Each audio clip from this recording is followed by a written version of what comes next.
Hi everyone, I'm Jess Abrams. I'm the chair of Sound Sense. I'm joined today by Emily Carr-Martin. She'll tell you more about herself in a moment. And this is part of our series of training the community musician conversations. Um, Emily, we've invited you because you were with us way back in the beginning of TTCM at our very first event in Aberdeen, and also your approach to bringing practitioners into your organization was something we were interested in talking with you. So welcome. Thank you. Tell us a little bit about who you are, what your organization is, and what your practice is. Anything you want. Thanks. So I'm Emily. I'm the creative director of Hear My Music. So Hear My Music is a small charity based in Glasgow, and we use participant-led music making to enable people who have complex needs and autism to be recognised and listened to. Um, I founded the organisation back in 2010, and it started very small and it's grown over time. And we now have about 9 freelancers and a small part-time project manager and admin team as well. Um, so it's grown in the last kind of 3 years in particular. I came to this kind of work in many ways, as we all do, I think. But in particular through my master's at Edinburgh University in community music. So this was a master's of science, so it was kind of practice based, but also focused on the neuroscience of music, which I'm fascinated by. And I have particular interest in autism and how pitch affects how people with autism perceive pitch. And this is something that kind of I come across in my practice quite a lot. I have a lot of participants who have perfect pitch, and it's something that, constantly fascinates me. Wow. As part of the masters, I started doing some work in ASN schools. I'd done quite a lot of work with people with disabilities through, all the way through school and all the way through being a student as well, and have a particular interest in how music can help people communicate, and kind of particularly just accepting everyone as they are. And this is something that is a life philosophy as well as a work philosophy. Yeah, I mean, I think that's a really interesting point around it being a life. A lot of what we embed in our practice is actually philosophy we live in our life anyway. But that's probably for another conversation. Thank you for that. It's really interesting. I also did the same masters as you in different years, obviously. So I too was extremely fascinated by the kind of neuromusicological side of things. It really opened up my mind and my understanding of what's happening in a different way. Um, Mm. so, or in a deeper way, or just more knowledge. So tell us a little bit about, in terms of maybe you and Hear My Music, what training, which is always a little bit of a contentious word, well, not always, but for some, what it means to you in the context of community music and maybe what your organization does when you have new people joining you. Okay, so this is something that we've particularly focused on in the last few years, and something that we're still working on. So we're expecting practitioners to come to us as accomplished community musicians. And from there, we kind of want to introduce them to our methodology, which in some ways is very, very free, and in some ways, has certain things that are non-negotiable. Like the music is participant-led, that's non-negotiable. But how you achieve that is completely up to the practitioner. So I would say we don't train people as such. I mean, in that word of kind of what is training. But we definitely have we've got a lot of kind of mentoring as part of somebody who comes into the organization. But it happens quite organically. It's not so much a process that says you must do this and then you must do this and then you must do this.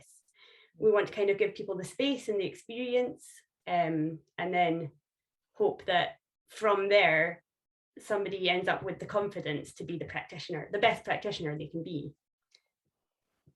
I think mentoring is one of the most powerful ways for people to learn and grow as practitioners.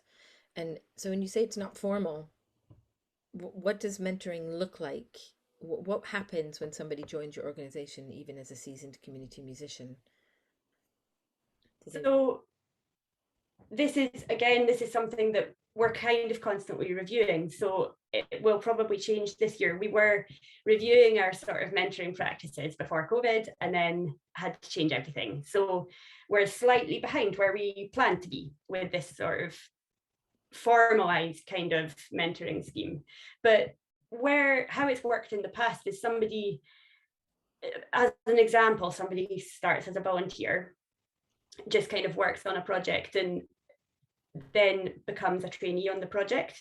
And in that sense, being a trainee on the project doesn't necessarily mean there's formal training out with working on the project. It means they're getting as much experience as possible working with a experienced practitioner who's worked in Hear My Music for a while. It used to always be me, and now it's not because we've expanded a bit more. And then putting new people with people who've worked for a while, so they've kind of got the methodology. And then after, it's never a set period of time. It's just the amount of time it takes somebody to have the confidence to be a lead practitioner. And it could be really quick. Somebody kind of could just walk in and have all the skills there and just, watch it happen. And then they're ready to sort of run with it. And it could take a really long time. It depends on the person, and it also depends on the project as well. It's interesting because you talk so much, or you mentioned before, about being participant led in terms of the music, and this almost feels like that applies in the program of enabling people to become solo facilitators for you, in that it's led by them, as in when they feel the confidence, when they feel they've grown enough. Obviously you guys, do you meet and discuss whether or not somebody's ready, or is it more organic than that? It's organic, but there is a sort of process where we kind of formally say, this is where we think you're at just now, and then you're ready to do this. But it's happened over time, kind of. It's been developed pretty much from a grassroots process, and because we're expanding, we do need to formalize it a bit more, which is exactly where we're at just now, is kind of saying, okay, at what point and what are we looking for before somebody is ready? And it's just kind of articulating that rather than changing anything we're doing, but it's slightly formalizing it just now. I think that is the question that a lot of us who've come up grassroots are looking at, those kind of formalizations, or as Catherine Dean used to say, standards but not standardization. Yeah, sure. And it kind of leads on to this thing. Both you and I, we did a master's degree in music in the community. However, I don't think that that's the degree that made me the practitioner I am. And I wonder, one of the questions we're asking is kind of, what are the advantages and dangers of training community musicians? Might be a strange question. I think the question is almost more around, what are the dangers of formalizing community music training into a kind of environment that has one approach? Or do you feel there are dangers in that? Yeah, that's a really interesting question. And I wonder if danger is it's quite a kind of fraught word, isn't it? But I think there's, in a sort of wider context, I love about the thing about community music, people come from all walks of life.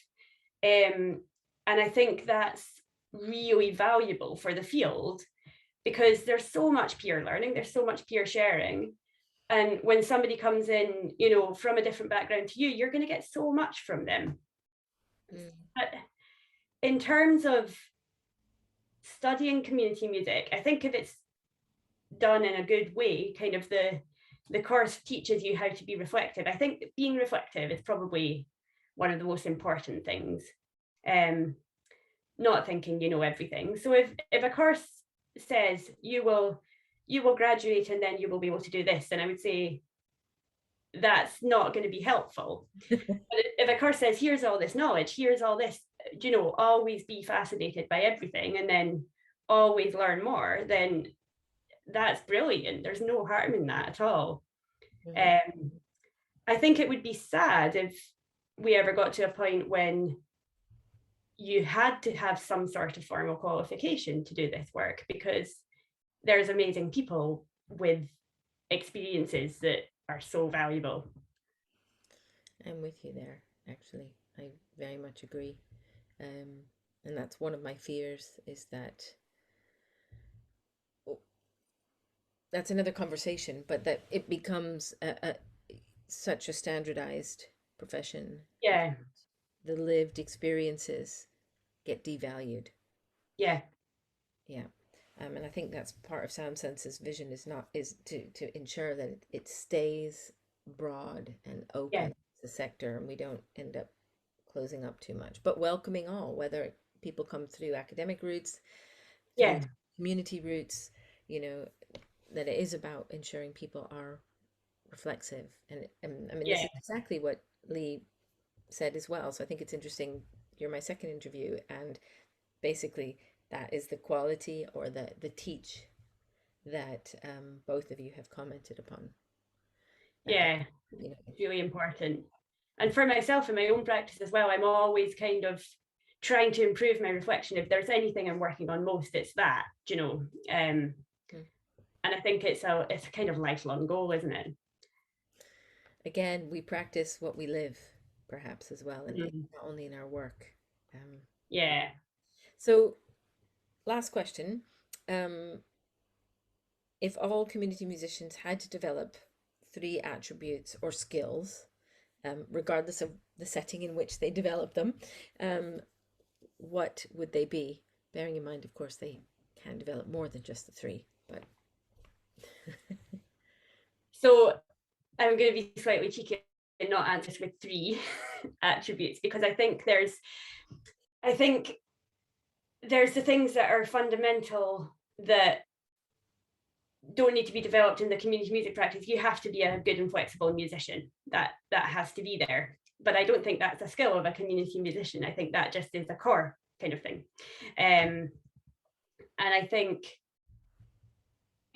with that, you need to have a passion for the work, because you can't do this job without having the sort of passion and care that you desperately need to kind of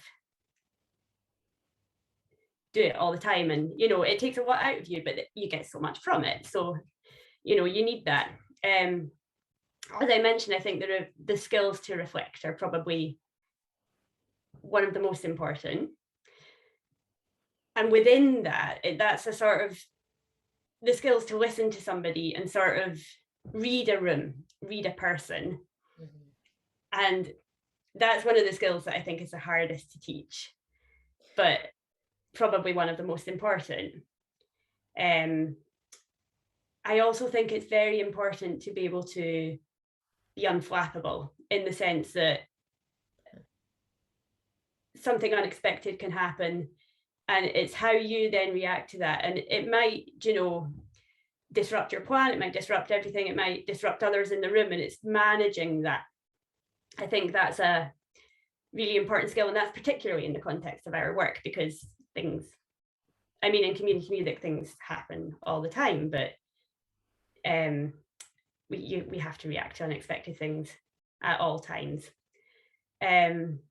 So yeah, that's a slightly tangenty answer, to be honest. no, I don't think it's tangenty. I think it's, I mean, the read a room thing, the way I describe it to my music students who are in my class, looking at this kind of stuff, is I'm trying to enable them to teach, or to embed the notice, the capacity Mm, to notice what's happening in the space. sure. Yeah.